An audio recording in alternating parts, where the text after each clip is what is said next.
Hozirda juda ko'p bemorlar kasallikni zo'raytirib kelyapti bizga.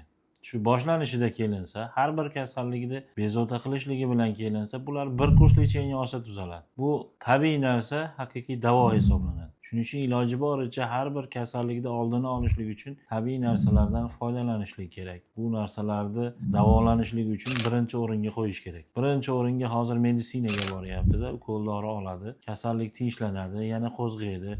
Shu bilan ancha kuchaytirib kelyapti. Shuni iloji boricha tabiiy yo'lda birinchi o'ringa qo'ysin. Shuni o'zida kelganda bir kursda o'zida lecheniyani haqiqiy foydasini oladi. Juda ko'p kasalliklar asli kasallikni oldini olishlik deganda mana biz yoshlik davrlarimizda bular qishga kirayotgan odam alohida qishga tayyorgarlik ko'riladi. Oyoqqa sapogalarda junpaypaq bunaqa narsalar qolib ketdi. Hozir yoshlar qishga kirsa bitta paypoq kiyib olyapti. Oldin yalang'oq yurgan bo'lsa, endi bitta paypoq kiyib olyapti, shu bilan qish chiqarib olyapti. Bu bizga to'g'ri kelmaydigan iqlim bu. Organizmga yoshlarga sovuq o'tgani bilinmaydi. Asli yosh katta bo'lganda bilinadi. Bizni ota-bobolarimiz qalin kiygin, issiq saqlangin, bejizga gapirilmagan bu so'zlar.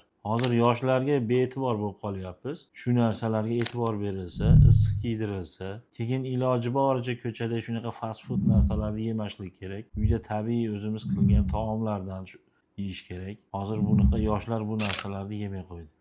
Iloji boricha tabiiylikka o'tgan sari organizm sog'lom bo'lib boradi.